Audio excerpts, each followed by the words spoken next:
den ayonkofa na se den kitahudi na se da enkramofo ene akrisofo ntem nkomshane mo meso sallam ka kire yen se nipa omo ben mu nkramofo pa wo gidie mu ene asetena papa mu de akristofo komshane mo meso sallam ba nipa odi kan hunu ne se ade aba oso ne yen komshane no e kristoni ne yere wofa okay komshane ne yere wofa eno ka kire ne se no de eba oso no yesunsun boni bi na tiase oso ne yen komshane eba oso kire se wo ye tete adifo no mu ba ko okay Kristo ni ne hunu ka kire no komishani ba no ne Saudi Arabia for Medina 40 no e ba say yes Muhammad free from Makkah to Medina in AD 622 na wo twane no wo ka kire ni nua ne papa nua ba Ali se won koda ne dem no so mi bra na ye bepe wo ko se akoda mi dem na Kristofo ni jiwfo bibire wo kromu ha o mo de o mo sika no mo gold abre me se me mfanto ho na sa ade echi no mo sore na minyi dem ho na me kwa o beka se be do mo japade adwane entu ko de dem ho na sa ade echi anopa na so mo epie no mo hu a we die ni ipa sumasi die ni Mr. Sumasi ni die ni Mr. George die ni God die fu bi ade man komishani ba ye no na wo se o mo nya abosomsom no mo nsom nyankopon ba akope because na arafo no mo kura abosom kwa 360 ai gu ka badan no 360 no almost na wa kese pa miensa lata uza ne manat sa 360 bi nyina hye wo mase enti mo be ban wo se dabi abosom 360 de eye nua ne abotan mo mpa ye kire wo mo ntie wo hwene wo nte pampan wo nsa wo ntumi nso mu woni mu abia wo betimi di aboa enti mo nya ne nso nyankopon ba akopɛ na obo soro ba asase no nti Muhammad Isa preach woni no mo tan nani no o te wan wo hu sabre wa bi twam Muhammad hu sabre wa bi twa wo so nema mu dibirika na okwaje nema no so aye nti odi nema ne ko na aberwa ne ye na se o bo mpa ya ma Muhammad no se abrantie woni no se abrantie wo ye ni papa nyami nhira abrantie bi e bakuru ma e friend Muhammad wo se ye nya ye na nan ma wo somsom ne nsom nya me ba akope na abrantie oni poboni ni pa hwenu ankodi na chida hwenu ankodi na chida we ni poboni ni pa ya nya aboso bebrebe we kura wo ntumi so we problem o mai na ya boso ba akope se ebede no so we problem sa abrantie no hwenu ani na chi ti okodu ba bi abrawa no no o so ye ne ma na si wo no se na nya bia Muhammad no wuni mu no o se da bi o se me ne abrantie Muhammad no a o se won se mi hu wa ma beje oni mo se sa suba mpapo we na nyankopon de asoma me se me mfa mmere me nkrofo a o mo si nie ni paboni ni abrawa ne se lokure se we ye no kwafo se som na nyame de ama wo no makobi ni ya o kan nyam sam na kire no e suba mpapa it's maybe a question because any bia and say some comments bia since I who say His Excellency the Vice President Alhaji Bawumia akwakosom ewo asori fie even 31st crowd ba Kumasi ekoi ma asofo bo mpaye de ma no e di nsem bebre eba na se comments e free ba bi eba no e bi no kire se ne ni kwase ban sa eno ntem bi sa wenti na Mr. George yetika mo konkra be na asofo bi asori wo so obi otika no bi asini trase ne mo mpaye nkramofo na timu no musi amunsi fom sofo no mo mpaye hifa na atena se wi atabi a wonte ne de sana na do so ko chief imam mo ma ne bo mpaye ma no na do no na soro na sofo ni ba o mi wonye religion leader wonye nyame so mo kandini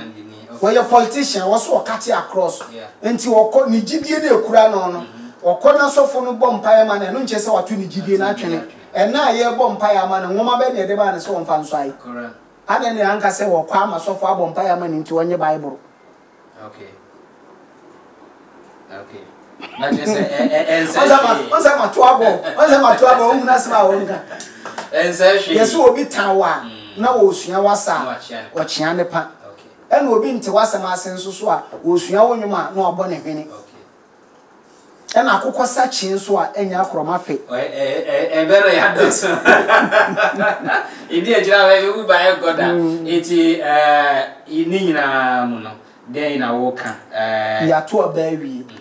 ya bobo efiechi eni abofo no ena ekurowu a wa eti twema mentwe ena makora wae asumdue wanye nipa ne atena ya che na atena konya so atunifo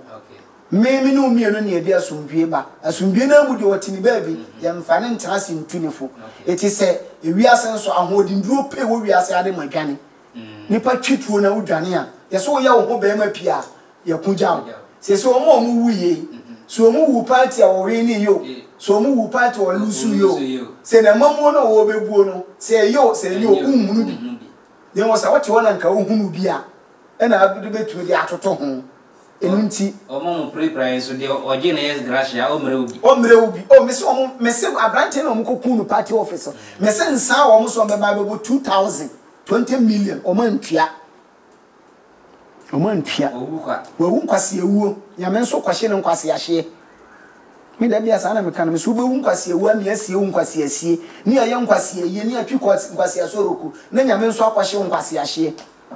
nti obi ensu bibi mfirim omo no nso omo dam kra fa omo didi da bi o omo kuno ya che omo na di okum je bi dan kwa no kra ya de ne aye no na hye badani kura ewu kura nkosi hwe na wo kojo oba na wo ko wu a ebe sese bibi no wo je bi dan wo ku je bi dan ko ya na hye badani enkosi hwe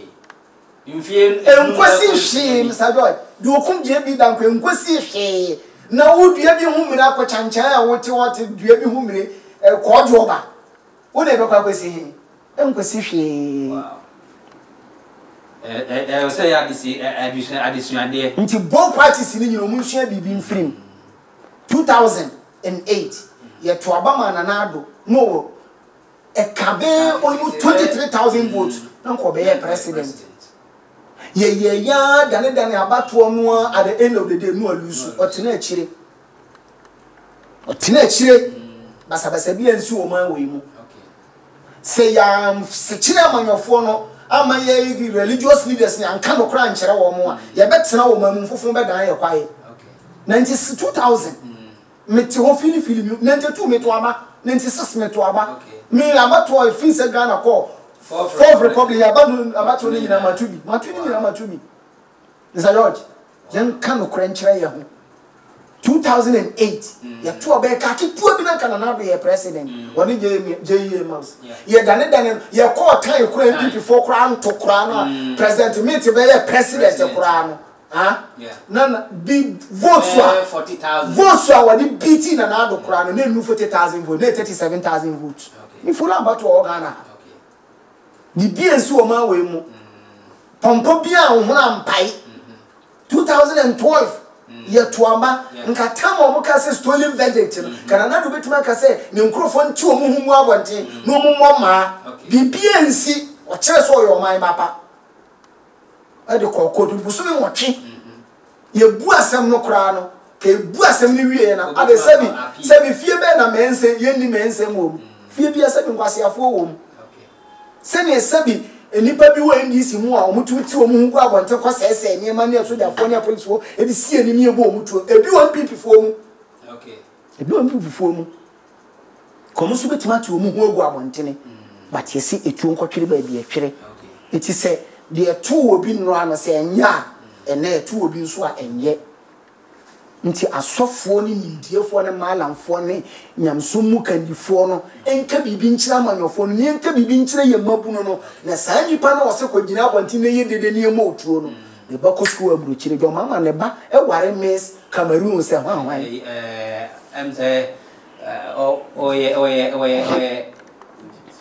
the binye Miss bibi I think Morocco yeah wo dide wo baby ato wakwa me akobo otuo wonim se e ba religion mu na mkramofo na mse nkyerɛkyerɛ na enko yetirim nti edu abato so ko obi tu call for jihad mama jama call bi wa akotia se parliamentary yesisi ni to call jihad for nkramofo meboa no basani ba no so se nkramofo ntopa ne ba ya konkumi nkramofo 692 emesi 2020 nkramofo e call parliament any nkramofo a eyi o ase minister one na asobo parliament and asa Ghana ha nkramofo welfare nka ye kura won ka he kura no nka mabunu kura ye kumo mo kura wa petition ho asem aka no parliament kura ma yetumi aka bi ama nkramofo inti we emfre ni jihad jihad ne so be ko atia wakoma apedie wakoma apedie nti nkomhyeni tama omo kontoko ni abosomsomfo no kokoye kunkum ni patwitwa ni pansa komhyeni si jihad ne de ye wie na afi na ka jihad a edene no si jihad ba jihad ye twitwa binum se kunkum binum afi na so akase ni pa be ko atia na koma apedie ade show so fantastic ano na edene eti nyamsom jihad nyina ne se obekon atia wakoma apedie okay ade we me beye na me hwe na me tenase na mu se ebegu islam ani masia na majai am sa do me yire ka chem se me ntose kan mra fie ne mfa nya ade na no so ni machine kremfo atare tintini bi na me hwe se machine kremfo atare tintini bi na me tose kan yakuta dia bafi adwene be ne nipa be nya ma me ani be ne de be hwe me sa ba madwuma be fa me bag e bomachi e de ko ba bia ye bose kan na no obowi ya me de sika na ehye bag ni mukura no me hwe ha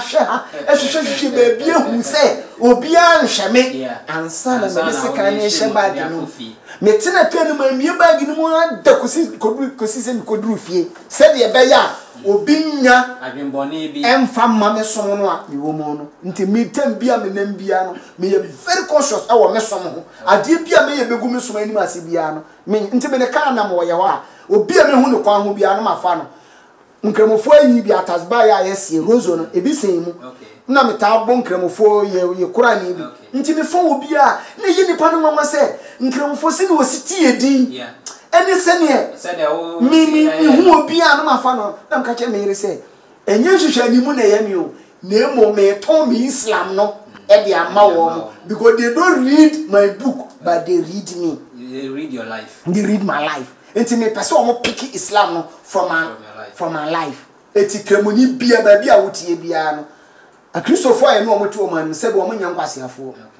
Omo nimdiafo ye fa wiase nimdia pa. They are far ahead than the kremofo.